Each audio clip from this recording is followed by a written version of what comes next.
আসসালামু আলাইকুম দর্শকবৃন্দ, আমি সার্ভেয়ার আশিফুল হাসান। তো আজকে আমরা যে বিষয়টা নিয়ে আলাপ করব, যে জ্ঞানী মানুষের কথা আজকে তুলে ধরবো আপনাদের সামনে। তিনি আর কেউ নয়, আলেকজান্ডার ফ্লেমিং, একজন চিকিৎসা বিজ্ঞানী। তার জীবনী সম্বন্ধে আজকে আমরা তুলে ধরব।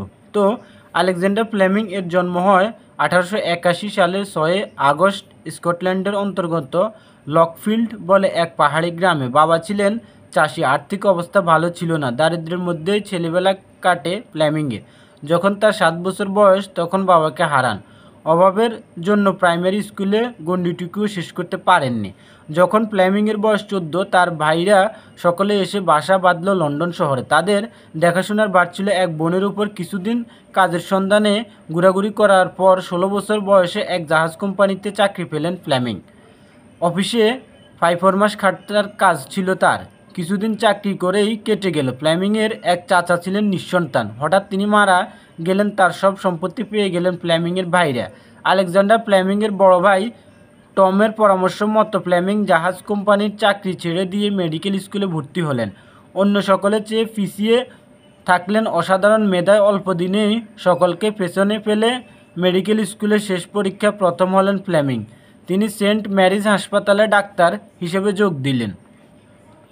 1908 সালে ডাক্তারি শেষ পরীক্ষা উত্তীর্ণ হয়ে সেনাবাহিনীতে যোগ দিলেন, কারণ সেনাবাহিনীতে খেলাধুলোর সুযোগ ছিল সবচেয়ে বেশি। কয়েক বছর সামরিক বাহিনীতে কাজ করবার পর ইউরোপ জুড়ে শুরু হলো প্রথম বিশ্বযুদ্ধ।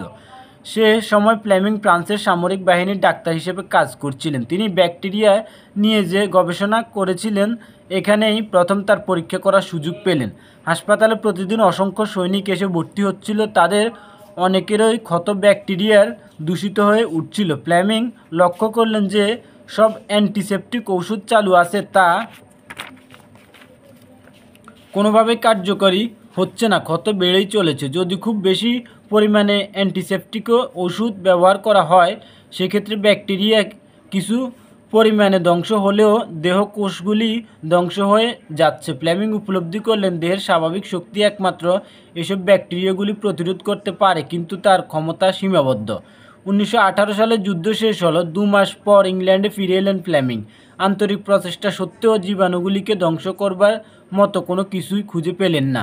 ইংল্যান্ডে ফিরে এসে তিনি saint Mary's medical school bacteriology professor হিসেবে যোগ দিলেন। এখানে পুরোপুরিভাবে ব্যাকটেরিওলজি নিয়ে গবেষণা শুরু করলেন। কিছুদিনের মধ্যে তিনি সঠিকভাবে উপলব্ধি করলেন মানবদেহে কিছু নিজস্ব প্রতিরোধ ক্ষমতা আছে, যা এই বহিরাগত জীবাণুদের প্রতিরোধ করতে পারে, কিন্তু তার প্রত্যক্ষ কোনো প্রমাণ পেলেন না।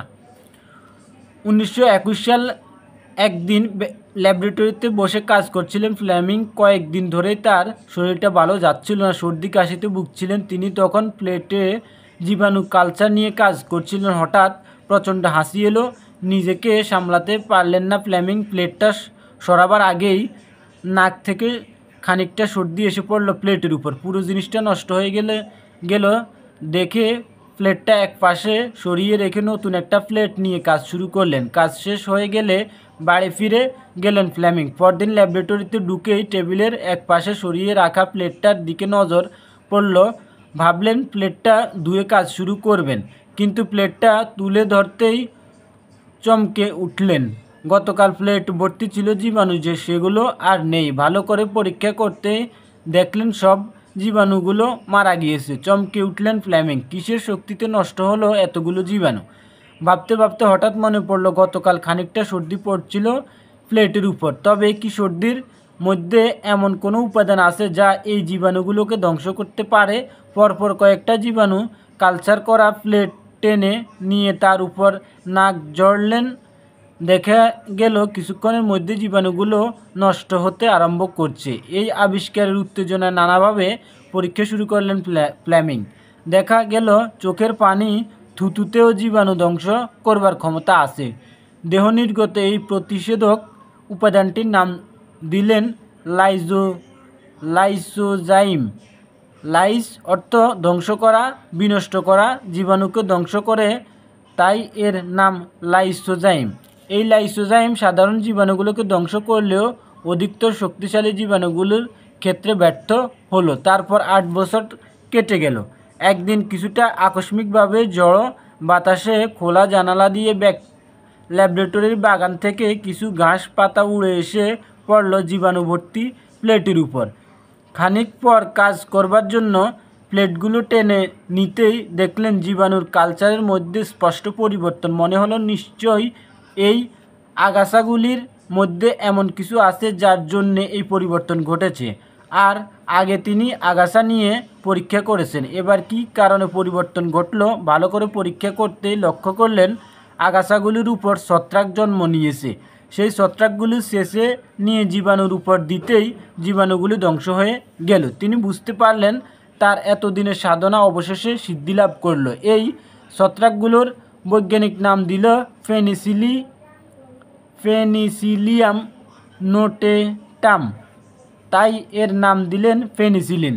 রসায়ন সম্বন্ধে জ্ঞান না থাকার কারণে পেনিসিলিন আবিষ্কার করলেও কিভাবে তাকে রাসায়নিক পদ্ধতিতে ওষুধ হিসেবে প্রস্তুত করা যায় তার স্পষ্ট কোনো ধারণা ফ্লেমিং করে উঠতে পারেননি। 1939 সালে দ্বিতীয় বিশ্বযুদ্ধ শুরু হওয়ার পর এই পেনিসিলিনের উপযোগিতা তীব্রভাবে সকলে অনুভব করল। অক্সফোর্ড বিশ্ববিদ্যালয়ের অধ্যাপক হওয়ার ফ্লোরির নেতৃত্বে একদল বিজ্ঞানী কীভাবে পেনিসিলিনকে ঔষধে রূপান্তরিত করা যায় তা নিয়ে অনুসন্ধান শুরু করলেন। ফ্লোরির সাথে ছিলেন রসায়নবিদ ডক্টর সেইন। কয়েক মাসের প্রচেষ্টার পর তার সামান্য পরিমাণ পেনিসিলিন তৈরি করতে সক্ষম হলেন। প্রথমে তার কিছু জীবজন্তুর উপর পরীক্ষা করে আশাতীত ভালো ফল পেলেন, কিন্তু চূড়ান্ত ফলাফল নির্ণয়ের জন্য প্রয়োজন মানুষের উপর পরীক্ষা। আকস্মিকভাবে সুযোগ এসে গেল। একজন পুলিশ কর্মচারীর মুখে সামান্য আঘাত পেয়েছিলেন, তাতে যে ক্ষত সৃষ্টি হয়েছিল তা দূষিত হয়ে রক্তের মধ্যে জীবাণু ছড়িয়ে পড়েছিল। ডাক্তাররা তার জীবনের সব আশা ত্যাগ করেছিল। 1941 সালের 20 ফেব্রুয়ারি প্রফেসর ফ্লোরি স্থির করলেন এই মৃত্যু পথযাত্রী মানুষটির উপরই পরীক্ষা করবেন পেনিসিলিন। তাকে 3 ঘন্টা অন্তর অন্তর 4 বার পেনিসিলিন দেওয়া হলো। 24 ঘন্টার পর দেখা গেল যার আরোগ্য লাভের কোনো আশাই ছিল না সে প্রায় সুস্থ হয়ে উঠেছে। এই ঘটনা সকলেই উপলব্ধি করতে পারল চিকিৎসা বিজ্ঞানের ক্ষেত্রে কী যুগান্তকারী প্রভাব বিস্তার করতে চলেছে পেনিসিলিন। ডাক্তার সেইন বিশেষ পদ্ধতিতে পেনিসিলিনকে পাউডারে পরিণত করলেন এবং ডাক্তার ফ্লোরি তা বিভিন্ন রোগের উপর প্রয়োগ করলেন। কিন্তু যুদ্ধে হাজার হাজার আহত মানুষের চিকিৎসায় ল্যাবরেটরিতে প্রস্তুত পেনিসিলিন প্রয়োজনের তুলনায় ছিল নিতান্তই কম।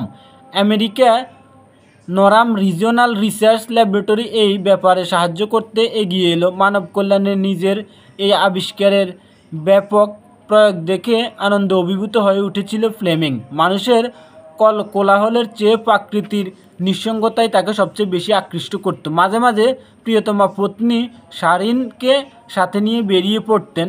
শারিন শুধু যে তার স্ত্রী ছিলেন তাই নয়, ছিলেন তার যোগ্য সঙ্গিনী। 1946 সালে ইংল্যান্ডের রাজদরবারের তরফ থেকে তাকে নাইট উপাধি দেওয়া হলো। 1945 সালে তিনি আমেরিকায় গেলেন। 1945 সালের শেষ দিকে তিনি ফার্সি গভর্নমেন্টের আমন্ত্রণ ফ্রান্সে গেলেন। সর্বত্র তিনি বিপুল সম্বর্ধনা পেলেন। প্যারিসে থাকাকালীন সময়ে তিনি জানতে পারলেন এ বছরের মানব কল্যাণে পেনিসিলিন আবিষ্কার এবং তার সার্থক প্রয়োগের জন্য নোবেল প্রাইজ কমিটি চিকিৎসা বিদ্যায় ফ্লেমিং, ফ্লোরি ও ডাক্তার সেইনকে একই সাথে নোবেল পুরস্কার ভূষিত করেছেন। এই পুরস্কার পাওয়ার পর ফ্লেমিং কৌতুক করে বলেছিলেন, এই পুরস্কারটি ঈশ্বরের পাওয়া উচিত, কারণ তিনি সব কিছু আকস্মিক যোগাযোগ ঘটিয়েছেন। ফ্রান্স থেকে ফিরে এসে তিনি আবার সেন্ট মেরি হাসপাতালে ব্যাকটেরিওলজির গবেষণায় মনোযোগী হয়ে ওঠেন। 4 বছর পর তার স্ত্রী শারিন মারা যায়। এই মৃত্যুতে মানসিক দিক থেকে বিপর্যস্ত হয়ে পড়েন ফ্লেমিং। তার জীবনের এই বেদনার্ত মুহূর্তে পাশে এসে দাঁড়ালেন গ্রিক তরুণী আমালিয়া তরুকা। আমালিয়া ফ্লেমিংয়ের সাথে ব্যাকটেরিওলজি নিয়ে গবেষণা করতেন। 1953 সালে দুজনে বিবাহ সূত্রে আবদ্ধ হলেন, কিন্তু এই সম্পর্ক দীর্ঘস্থায়ী হলো না। 2 বছর পর 1955 সালে 73 বছর বয়সে শেষ নিঃশ্বাস ত্যাগ করলেন ফ্লেমিং। তো বন্ধুরা, আজকে আমরা জেনেছি পেনিসিলিন চিকিৎসা বিজ্ঞানের সবচেয়ে যুগান্তকারী আবিষ্কার পেনিসিলিন কে আবিষ্কার করেছেন এবং ওনার আবিষ্কারটা কে। উনি হচ্ছেন আর কেউ নয়, আলেকজান্ডার ফ্লেমিং, একজন বিজ্ঞানী।